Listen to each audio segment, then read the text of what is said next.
Vamos dar início então agora à nossa aula de erosão, que faz parte do módulo 3 do curso de análise de solos, onde nós vamos ver os fundamentos, os tipos, as formas, os fatores determinantes e o controle da erosão.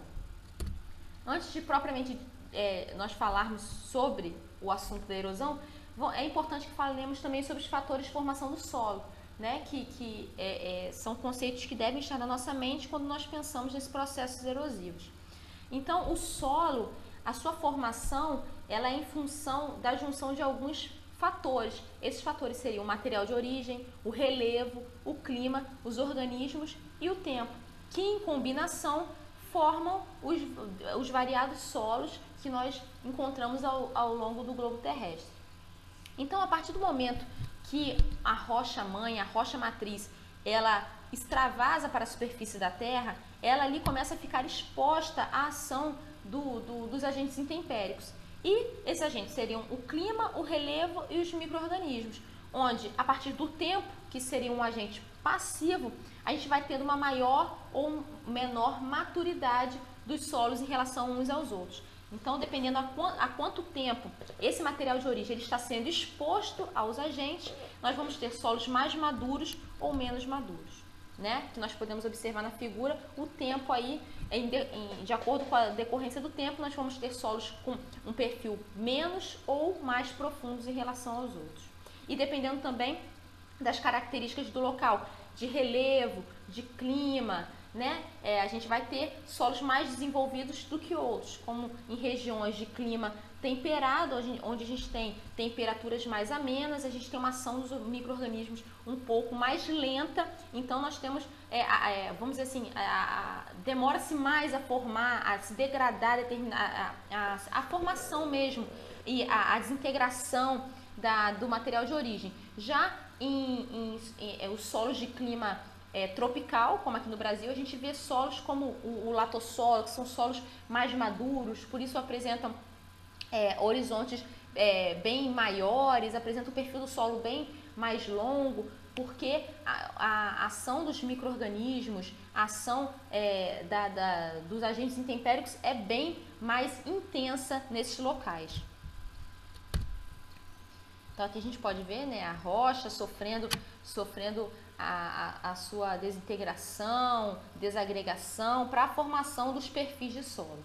A gente vai desde um solo mais jovem até um solo mais maduro. Aqui outra ilustração do perfil do solo. Bom, então vamos agora falar sobre erosão. Ao longo da história do planeta, a erosão ela constitui-se no principal processo de modelamento da superfície.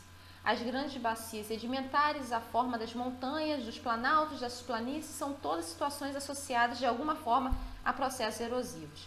Então, a erosão, ela é um processo natural, ela ocorre naturalmente, né? Quando a gente fala de erosão, a gente tem dois tipos de erosão, que a gente vai ver um pouco mais à frente, que seria a erosão natural ou a erosão acelerada. Nessas ilustrações, nós estamos vendo a erosão natural, é aquela que, de acordo com os agentes também de intemperismo, vão ocorrendo ao longo das eras, ao longo dos anos, formando as paisagens como nós a conhecemos, né? Então, é a degradação, a desintegração dos sedimentos para a formação das diversas formações geológicas que nós encontramos. Porém, o manejo inadequado do solo, ele causa uma erosão acelerada, né? Eu falei que tem uma erosão natural ou geológica, que é essa que vai formando a superfície do globo, ou a gente também vai encontrar uma erosão acelerada ou antrópica, que é aquela causada pelo manejo inadequado do solo, né? Onde práticas incorretas no cultivo podem destruir em poucos anos uma camada de alguns centímetros de solo arável. Então, a gente observou naquelas ilustrações do começo, da formação do solo, que ao longo do tempo, o perfil do solo vai se formando, né? Existe a formação do solo através dos agentes intempéricos, mas esse longo do tempo são muitos e muitos anos. Para a formação de uma camada arável de 20 centímetros são necessários de 1000 anos para a formação dessa camada. Só que a partir do momento que nós utilizamos um manejo inadequado do solo, as práticas incorretas, essas camadas elas são perdidas, elas são perdidas mesmo de forma muito rápida, numa velocidade maior do que a formação do próprio solo.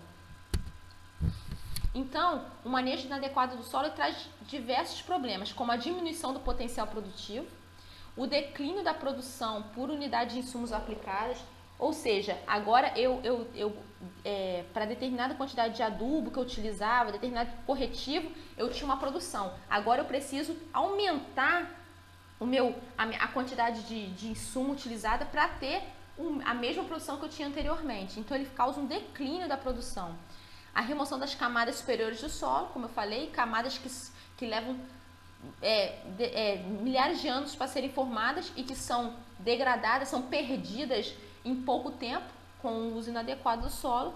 A poluição de rios, riachos e outros cursos d'água, porque quando a gente vai ter uma perda de solo em locais com um aclive acentuado, um declive acentuado, a gente tem ali a remoção daquela camada de solo indo parar geralmente nas partes mais baixas, onde a gente vai ter um corpo hídrico, né, um curso d'água, e ali a gente vai causar assoreamento dos rios, vamos causar eutrofização das águas e vários outros problemas. Alagamento de terras baixas, acumulação de sedimentos em leitos dos rios, como eu falei, represas, áreas de irrigação, terras agrícolas e muitos outros problemas. Então, a erosão é o processo de desprendimento e arraste acelerado das partículas do solo, causado pela água e pelo vento. Então, o processo erosivo, ele pode acontecer através de fatores, de agentes, como a água e o vento, que são os agentes causadores do processo erosivo. E a gente vai ter como um agente passivo o material que seria o solo, no caso, que vai estar sofrendo a ação. Então, duas considerações básicas quando a gente pensa em erosão, que tem que estar bem claras na nossa mente, são essas duas palavras, erosividade e erodibilidade. A erosividade ela é a habilidade potencial do agente em causar erosão. Então, a erosividade é da água, a erosividade é do vento, certo? A erosividade é do gelo, os agentes que podem causar erosão, no caso no solo, que é o material que vai estar sofrendo a ação. E erodibilidade é a facilidade com que as partículas do material são destacadas e transportadas. Então, erodibilidade é uma atribuição, uma característica do solo, e erosividade dos agentes causadores da erosão. Então, quais são os fatores que influenciam a erosão? A chuva, que o volume e a velocidade da enxurrada, no caso a intensidade, a duração e a frequência, eles podem causar uma maior infiltração ou uma menor infiltração, causando uma maior ou uma menor enxurrada, né? Então, o volume com que aquela chuva se apresenta, isso pode causar uma maior ou menor erosão naquele determinado local. A topografia, o declive e comprimento do declive, né? Se a gente está falando de uma área plana ou de uma área com uma cota alta, então tudo isso vai influenciar naquele maior ou menor grau de erosão naquele determinado local. Outro fator muito importante é a cobertura vegetal, porque ela é a proteção direta contra o impacto das gotas de chuva. A cobertura vegetal, ela é o manto que protege o solo, né? Se a gente tem uma cobertura vegetal em um determinado solo, o impacto com que aquelas gotas de chuva, com que o vento vai passar ou com que o gelo vai se depositar, vai ser diferente se a gente tiver um solo descoberto, um solo nu, né? Então, a dispersão da água interceptando e evaporando antes que atinja o solo, né? Nisso a cobertura vai estar ajudando. A decomposição das raízes formando canalículos no solo, ou seja, quando a gente tem uma cobertura vegetal, a gente vai ter ali um maior aporte de raízes naquele solo. Mesmo as raízes quando mortas, e aquilo ali vai formando canais. A partir daqueles canais no solo, a gente pode ter uma maior infiltração de água. Se a gente tem um solo que ele não tem nenhuma cobertura vegetal, aquele solo se encontra mais compactado, então a gente não vai ter mais poros naquele perfil de solo, então a água já chega ali, ela não consegue filtrar. Como ela não consegue filtrar, então ela vai causando enxurrada, vai carreando todo aquele solo até onde ela possa parar, certo?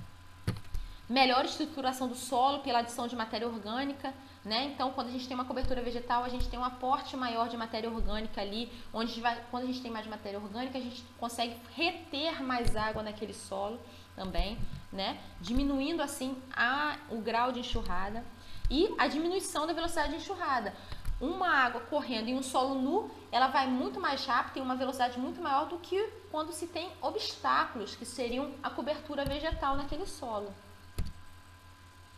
Né? Então a gente vê aqui exemplos aqui nas fotos de um solo totalmente nu, né? No caso aqui tem um solo em regiões mais planas e tem os solos em regiões de declive. Então isso tudo conta, isso tudo influencia na maior ou menor erosão de determinado local. Né? Aqui a gente pode ver, aqui a gente tem um exemplo de um solo sem vegetação. Então, quando a gente tem um solo sem vegetação, o escoamento superficial ele é muito maior. A gente tem o impacto das gotas chegando ali no solo, acontecendo a destruição dos agregados e das partículas. E aí, a partir do momento que isso acontece, depois a gente tem a selagem e redução da porosidade, porque aquelas partículas que foram desagregadas, elas vão se depositar nos arredores, na parte do solo mais baixa, provavelmente, formando uma crosta de silt e argila, que quando secar, ela faz um selamento. A partir do momento que ela sela, não tem mais infiltração da água. Então, a água da chuva começa a escorrer sem nenhum impedimento, ela não infiltra mais no solo. Então, a partir do momento que ela vem a escorrer, ela vai carreando e levando todas as partículas e parando só na cota mais baixa. Então, outros fatores que influenciam a erosão são as propriedades do solo, a estrutura, que determina maior ou menor facilidade de trabalhar com o solo, né? Se aquele solo é um solo mais pesado, um solo de estrutura mais leve. A textura também, a porosidade, que é a relação entre o volume de vazios e volume total do solo. Então, se a gente tem um solo mais poroso, a gente tem uma maior infiltração de água. Se a gente tem um solo menos poroso, a gente vai ter um solo mais compactado, onde a água não vai estar infiltrando, né, no perfil do solo, fazendo com que a enxurrada seja maior. E a permeabilidade, que é influenciada pelo tamanho e arranjo das partículas. Bom, então como a gente pode classificar a erosão? A gente pode classificar pelos agentes que a causam e pela natureza dela. Então os agentes podem ser a chuva, o vento, a gravidade, o gelo. Tudo isso pode ser os agentes que causam a erosão. E a natureza, como eu falei no começo, que pode ser de natureza natural ou geológica, né? Aquela que acontece naturalmente ao longo do tempo, ou acelerada ou antrópica, que é aquela que, pelo uso inadequado do solo, feito pelo homem, a gente tem uma erosão muito mais acelerada do que ela aconteceria naturalmente, pelos agentes intempéricos. Então, a erosão geológica, ela transforma solo em sedimento, ocorre naturalmente sem a influência do homem, e é o processo natural de aplanamento, e a velocidade muito reduzida, né? Então, a velocidade com que acontece a erosão é muito, vamos dizer assim, ela é muito menor em relação à velocidade de formação do solo. Aqui a gente tem já alguns exemplos, né, de paisagens formadas através da erosão geológica ao longo do tempo. E a gente depois, em contraponto, tem a erosão acelerada, que são atividades antrópicas, né? Que seria a perturbação do solo e vegetação pelo uso indevido, o desmatamento, aração de encostas, construção de estradas e prédios sem fazer uma avaliação prévia. Ela é de 10 a 10 mil vezes mais destrutiva do que a erosão geológica. E a velocidade de remoção é muito maior que a velocidade de formação do solo. Então, por isso que ela se chama erosão acelerada, porque a velocidade com que o solo leva para se formar é muito menor em relação à velocidade com que acontece essa destruição do solo, essa remoção, né? Essa remoção do solo através da erosão acelerada. Então, dentro da erosão, dentro dos tipos de erosão, nós temos a erosão eólica, que em algumas regiões essa forma de erosão constitui sério problema. É a mais comum em regiões áridas e semiáridas, favorecidas por regiões planas e pouca chuva. Então, esses tipos de região, elas favorecem uma erosão do tipo eólica. E a gente tem a erosão hídrica, que ocorre em essas seriam os principais tipos de erosão, né? Erosão eólica e erosão hídrica, onde a gente tem 4 fases distintas da erosão hídrica. A primeira aqui no quadrinho que a gente pode ver representada pela letra A, que é o impacto da gota da chuva. Depois a gente tem a desagregação, né? Aquele impacto, aquela chuva chega com determinada velocidade no solo e aquilo causa uma desagregação das partículas do solo.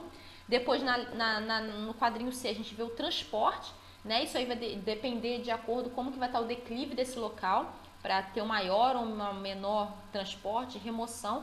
E depois na D a gente tem a deposição, que é aquelas partículas só vão parar de ser carreadas quando a gente chegar numa cota mais baixa, quando chegar no aplanamento daquele relevo.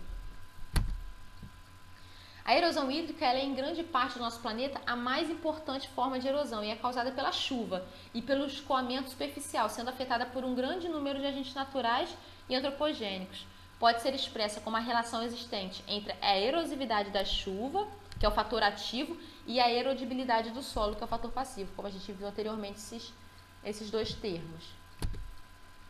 Então, quais seriam os tipos de erosão hídrica? Nós temos a erosão laminar ou em lençol, que é a remoção uniforme de uma camada superior do terreno. É quando a gente não tem um fluxo contínuo de água, né? Um fluxo contínuo hídrico ali. A gente vai tirar como se fosse uma camada delgada, uma lâmina mesmo. A gente vai retirar uma lâmina de solo ali. Aí ele tira de forma uniforme. Geralmente a gente observa, como ele é mais sutil, a gente observa essa erosão laminar pela diferença de cota no terreno, né? A gente tem ali um terreno onde a gente tem aquele relevo, daqui a pouco ele dá uma abaixada de uma forma meio abrupta, aquilo ali foi removido, né? Teve um escoamento ali e acabou removendo aquela camada de solo. Ela pode ser classificada em ligeira, moderada, severa, muito severa ou extremamente severa. Isso de acordo com a quantidade de solo que ela remove do horizonte do perfil do solo, né? Dependendo de quanto, ela pode ser classificada nesses 5 graus. Outro tipo de erosão hídrica seria a erosão linear. A erosão linear, ela é tida em sulcos, ravinas ou vossorocas. Na verdade, nenhuma erosão linear já começa em vossoroca ou em ravina. Geralmente isso aí são estágios pelos quais ela passa. Ela começa em sulco e vamos dizer assim, uma erosão vossoroca ela um dia foi sulco. Só que como ela foi evoluindo, não foi tratada, ela chegou ao último estágio. Então seria caracterizada pela formação de canais sinuosos. É a consequência do acúmulo de água que escorre segundo as linhas de maior declive dos terrenos irregulares. Então, como a gente vê aqui, são fazendo como se fossem canais, linhas ao longo do terreno, aí fazendo sulcos ao longo do terreno. É quando tem a passagem de um fluxo contínuo de água ao longo daquele terreno e vai formando esses canais. E depois a erosão em ravina, ela é quando esse sulco ele fica mais alargado, um pouco maior. E a envossoroca é quando é o último estágio dessa erosão linear. É quando a recuperação desse tipo de erosão é muito difícil, porque chega a um estado crítico. São aquelas verdadeiras crateras que nós encontramos, né, ao longo do terreno, né, formando brechas mesmo. Até o termo vossoroca, ele vem do Tupi-Guarani, querendo dizer terra rasgada, né? Realmente a terra parece ser rasgada, né? Então a recuperação é muito difícil. Então a erosão ela vai ter diversos impactos, né? Ela vai ter impactos na produtividade agronômica, na qualidade ambiental, na infraestrutura e na indústria. E isso ela vai causar problemas a curto, longo prazo, ela vai ocasionar problemas na qualidade, da qualidade da água, na qualidade do ar, danos à infraestrutura, danos à indústria, perda do poder aquisitivo e baixa qualidade ambiental. Então, os impactos causados pela erosão são diversos, são inúmeros. Então, nós podemos calcular a erodibilidade do solo, né? Para a gente determinar se aquele solo, a gente pode tentar prever se aquele determinado tipo de solo ele está mais suscetível, né, ou não à ação dos agentes causais da erosão, como a água e o vento. Então hoje existem mapas onde nós podemos ali, através dessa equação universal de perdas de solo, que é a EUPS, onde a gente acha o fator K, que seria a erodibilidade do solo, nós podemos fazer mapas temáticos de determinados locais, mostrando o quão suscetível são determinadas áreas a ter erosão. E assim a gente tomar medidas preventivas para que não possa ocorrer problemas que não sejam mais possíveis de ser resolvidos, assim como a formação de vossorocas no solo. Então, dentro daqui da EUPS, a gente tem aqui o fator P, que seriam as práticas conservacionistas. Porque a partir do momento que a gente verifica que determinado solo está mais suscetível a ser passível de erosão, então a gente também identifica que a gente pode utilizar determinadas práticas de conservação para estar reduzindo esses riscos. Então, as práticas de manejo favoráveis ao controle da erosão são aquelas que melhoram a capacidade de filtração da água no solo, diminuem o escoamento superficial, favorecem a formação de agregados e reduzem o impacto das gotas de chuva. Então, essas práticas elas podem ser divididas em edáficas, né, relacionadas ao solo, vegetativas ou mecânicas.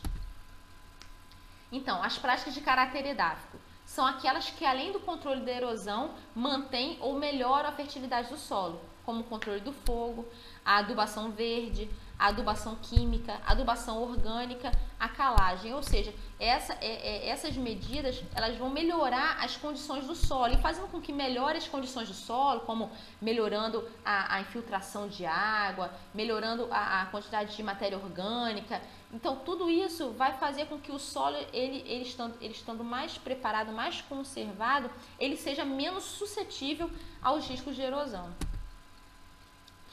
As práticas de caráter vegetativo são aquelas em que se utiliza a vegetação para defender o solo do solo contra a erosão.